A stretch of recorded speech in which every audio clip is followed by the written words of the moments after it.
Well, children, in the previous class, for the past 2 days, we are dealing with the chapter the northern mountains and the northern plains.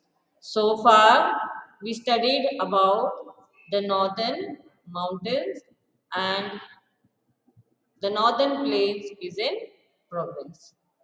In the beginning of the class or in the beginning of the chapter, we got to know about the northern mountains.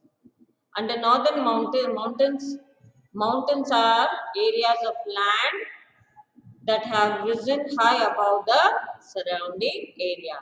I showed you the difference. What is a flat land and what is the mountain? Mountains are always raised like this in different shapes and sizes. And plains are flat ground where you can do the cultivation, that is growing of crops. Now, in the beginning, we learned about the northern mountains, and what did we focus more? We focused more on the Himalayan mountains. The Himalayas is a majestic mountain range. It is one of the biggest mountain range. It is the highest and one of the longest mountain ranges in the world. Not in the country, but in the world. It extends for about 2,400 kilometers from east to west, and its width varies from 400 kilometers in Kashmir to 150 kilometers in northeast. In India, it stretches in a curve from Jammu and Kashmir in the west to Arunachal Pradesh in the east. Now, under the Himalayas, we also learned about the three parts or the three divisions of the Himalayas. We learned the three parts of the divisions of the Himalayas. And now, which are they? That is the Greater Himalayas. The second one, the Middle Himalayas or the Lesser Himalayas. And the third one is the Lower Himalayas. Now, what is Greater Himalayas? The Greater Himalayas, or also called as Himadri, is the northernmost and highest range of the Himalaya. That is why it is called as the Greater Himalayas. The Greater Himalayas or Himadri, a new name is given. One more name is the northernmost and highest range of the Himalayas. There are so many mountain ranges that comes under the Greater Himalayas, that is Nepal, Kanchenjunga, Nanda Devi and Nanga Parbat are the highest peaks of the Greater Himalayas, and that in India. The second one, the middle or lesser Himalayas, the second part of the Himalayas, the second division, that is the middle or the lesser Himalayas. This range lies between the Himadri and the Shivalik ranges. So this range lies between the Himadri and the Shivalik ranges. The mountains here are not as high and the temperatures are not as low as in the Himadri ranges. So there's a difference between the Greater Himalayas and the Lesser Himalayas, that is the Middle Himalayas. Again, there are many mountain peaks here. Yes, they provide, the mountain slopes are covered by dense forest of pine, oak tree, deodar, and fir, which provide forest products like wood, fodder, and fuel. Fuel is nothing but when we use firewood for burning, for cooking. The hill slopes are used for practicing terrace farming. Because of the slope of the mountains, people here They follow terrace farming. Fruit orchards and tea plantations are present in this region because there are some crops which require less water, and does not require stagnant water. So people prefer growing crops which requires less water, and the two on the slopes, because when you grow crops on the hill, the water doesn't stay, it slopes down. So how much water is required for the plant is consumed, and the rest of the water gets carried down, it flows down. So that is why tea plantation takes place only in the mountain areas. Fruit orchards and tea plantations are present in this region. Therefore, unlike the greater Himalayas, the lesser Himalayas are well populated. Well populated in the sense, the population of people, many people are living there because they have got job there because of the forest and plantation of tea and different kinds of fruits. Many popular valleys like the valley of Kullu, Kangra and Kashmir, and hill stations like Mussoorie, Shimla, Nainital and Darjeeling are located in this region. There are many hill stations there. People from different parts of the world during their vacation visit this place so that they enjoy nature. The climate is so good that people from different parts, not only from country, from other parts of the world, they come there to spend their holidays. So it has become a tourist place, hill stations. So many people go there to spend time with their family, their friends, and enjoy nature. So it is a sort of source of income to the government of this people of this place, and many people get job. The third division of the Himalayas is the lower Himalayas. The Shivaliks or the outer Himalayas is the outmost, southernmost and lowest range of the Himalayas. For example, Shivalik is known for the presence of special scenic valleys called duns.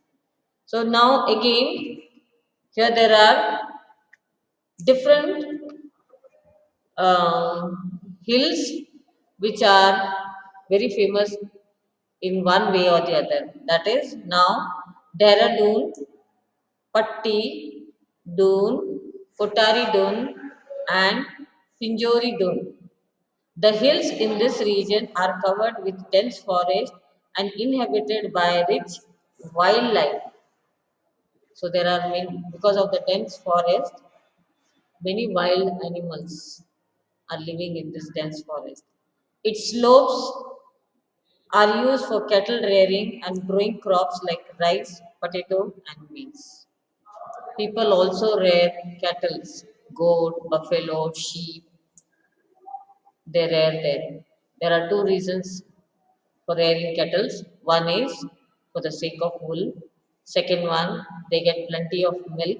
And third reason, people consume meat as their food. So the lower Himalayas also is known for cattle rearing and crops like rice, potato, and maize. Maize is the corn, butta what we eat. So people grow here rice, potato, and maize. Now, in short, the importance of the Himalayas. I told you yesterday how the Himalayan mountain protects our country from foreign invention. It protects the enemies from entering into our country. It attracts rain, we get sufficient rain. It helps in storing water, and the climate is very good there. Of course, during winter and all it is very cold, but people still survive there. So the Himalayas, they play a very important role in saving our country against foreign invention. The Himalayas acted as a natural barrier against foreign invaders in the past. It forms a natural boundary between India and neighboring countries. There are many neighboring countries who wants to attack India, but the Himalaya is like a soldier standing there, not allowing anyone to enter our country. The melting snow of the Himalayas gives rise to many of the major rivers like the Ganga and Yamuna. Because the mountain is always covered with snow, and when it melts, it flows down, leading to two main or big great rivers, the Ganga and the Yamuna. And life in the Himalayas, life is somewhat difficult in the mountains. Many places still do not have proper roads and connectivity to the outside world. It is a mountainous place. You can't make any buildings. You can't construct roads there. So people have tough time living there. So life is somewhat difficult in the mountains. Many places still do not have proper roads and connectivity to the outside world. Sheep rearing is practiced by the people in this region. Fruits and a few crops are grown as a means of livelihood. So people grow what is needed for them there and what is possible to be grown in that particular soil. Many people are part of the cottage industries, like small scale industries like wood carving. They create designs or wood carving, different kinds of articles which we can use in our house to decorate, or different kinds of articles like wood carving, weaving of carpets, making woolen clothes. This is their main occupation. Fruits like apple, orange, peach, and plum are grown and sold here. So people grow, they sell, and they also sell it outside for money. Then coming back to the northern plains, yesterday we studied about the northern plains. Plains are large stretches of flat land. Such areas of land are usually fertile and have a climate suitable for agriculture. They are suitable for large scale farming. It is easy to construct buildings on plains. Most industries develop along the banks of river because of easy availability of water. People prefer to settle down in the plains because of these reasons. As a result of all this, plains are generally well populated and grow into cities.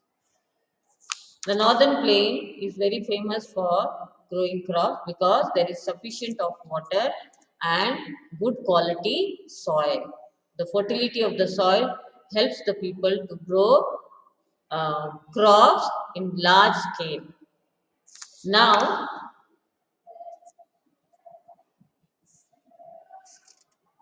there are three large river basins that form the northern plain.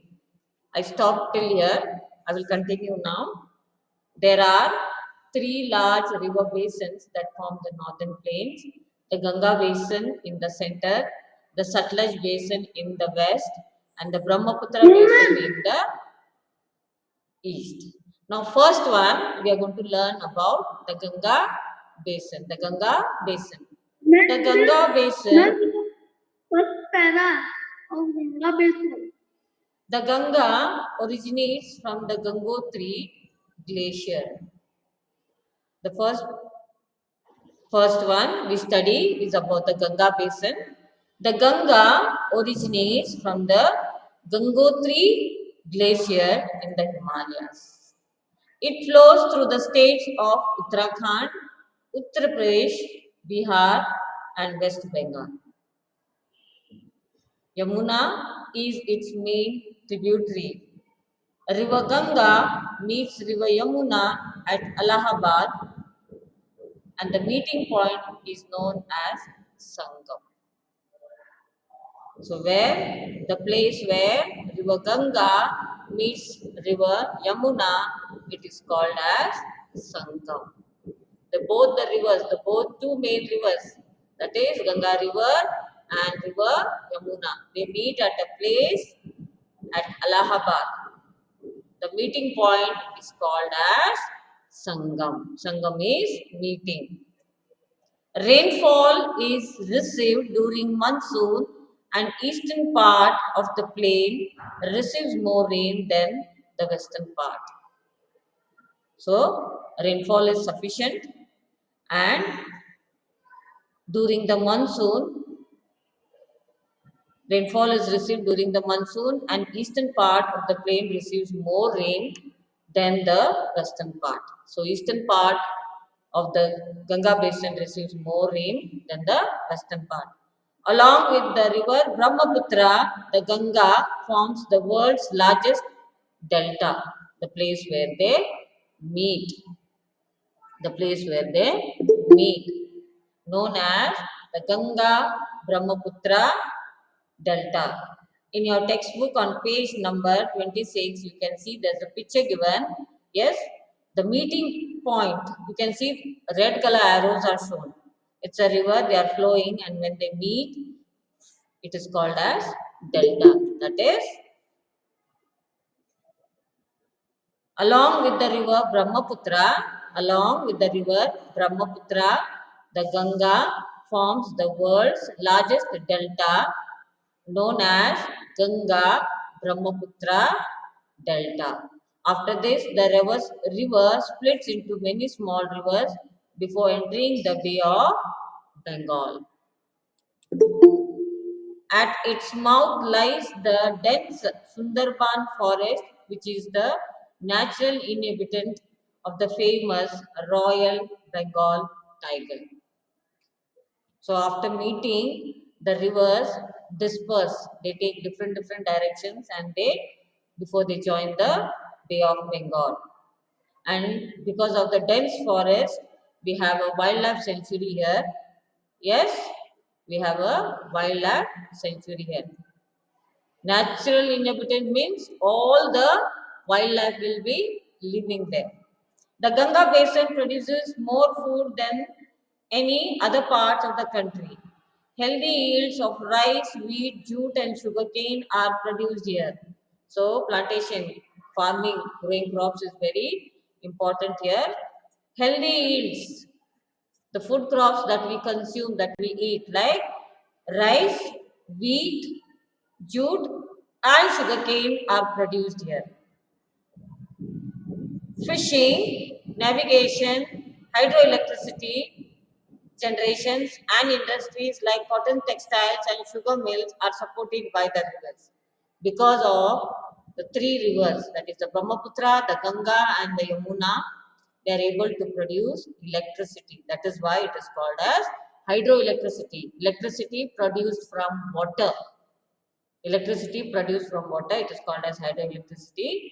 And fishing, because there are so many rivers there, so fishing is also one of the important occupation. Some of the oldest and most densely populated city in the world like Delhi, Agra, Allahabad, Varanasi and Patna are situated here, which provide employment opportunities to the people living here. A good network of roads and railways has been built in these areas. The floodplains are extensively used for rice, tea, and jute farming. It is not a mountainous place, it is a plain. So, networking system, that is like construction of buildings, construction of roads, constructions of many other important places is easy there because there is plenty of water, good soil, and even electricity also is generated there. In Assam, the floodplains form thick marshes where mining of petroleum is done. These marshes are also famous for their one-horned rhinoceros. I told you in the beginning that it is being thickly populated, dense forest, so there are many wildlife. So one among them we have the one-horned rhinoceroses are found in this particular forest in the Ganga basin. Understood? In Assam, the floodplains form thick marshes of where mining of petroleum, even petroleum mining takes place in the Ganga basin. The second part is the Brahmaputra basin. The second part is the Brahmaputra basin. The Brahmaputra originates in Tibet. The Brahmaputra originates in Tibet. It is known as Sangfro there. It enters India in Arunachal Pradesh and flows through Assam.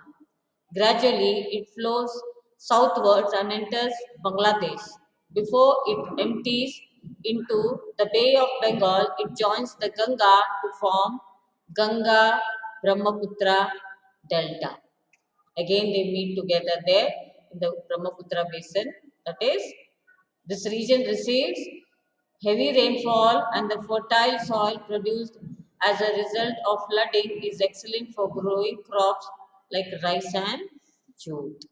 So the soil is very suitable for growing rice and jute. So most of the people here grow rice and jute. The third one, the third one, the Sutlej Basin. The Sutlej Basin.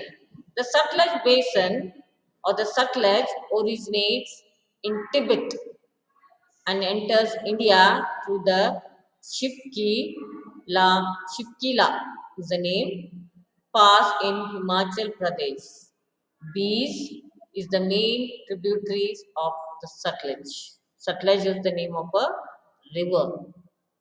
So the Sutlej river originates in Tibet and enters India through the Shipkila Pass in Himachal Pradesh.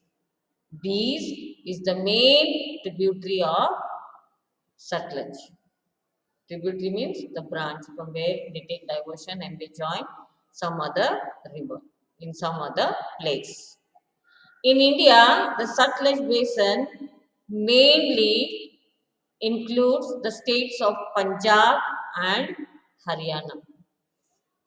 The Bhakra Nangal Dam, built on this river, is used to produce electricity and water for irrigation.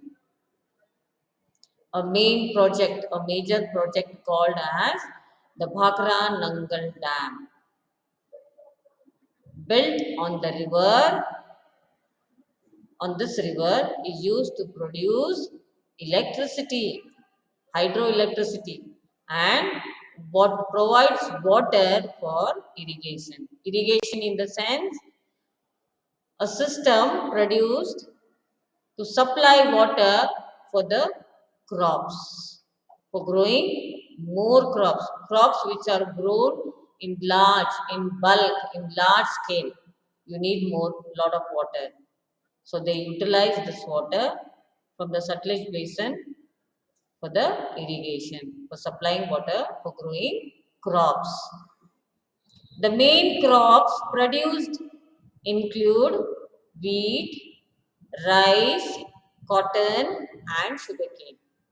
So these are the main crops grown in the Sutlej basin. Which are they? That is the wheat, rice, cotton, and sugarcane. These are the main important crops of the Sutlej basin. Wheat, rice, cotton, and sugarcane. The river is also harnessed at the Bhakra Nangal Dam to produce electricity. Amritsar, Jalandhar, Patiala, and Ludhiana are some of the important towns situated along its coast. So, there are many cities which are connected to this place, and that is Amritsar, Jalandhar, Patiala, and Ludhiana are some of the important towns situated along its coast. So these are the three river basins that form the northern plains. These are the three large river basins that form the northern plains. Which are they? The Ganga basin in the center, the Sutlej basin in the west, and the Brahmaputra basin in the east.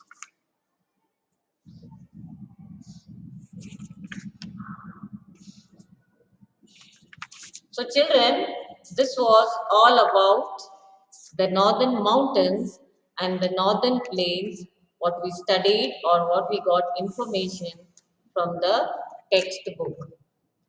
So 2-3 days continuously, I was trying to make you understand. I was trying my level best to give you information or details about the northern mountains and the northern plains. So, as far as I know, I hope you have understood at least a part of it. In tomorrow's class, I will show you or I will explain to you with the help of a PPT by which you can understand better and you can grasp things easily.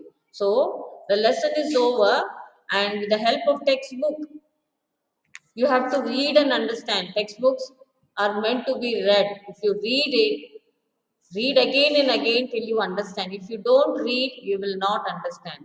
In tomorrow's class, I will show you, I will explain to you once again and make you understand with the help of PPT, with the help of pictures. If you have any doubts, you can ask me. But before doing that, you need to read the textbook. You have to read the entire chapter. You have to read the entire chapter so that you will understand better. If you don't read the textbook and just sit in front of me and just listen, you will not understand. Because reading, when you read, you will recapture here. It gets stored here. So you have to read the lesson. If you have any doubts, you can ask me in tomorrow's class. I will clear your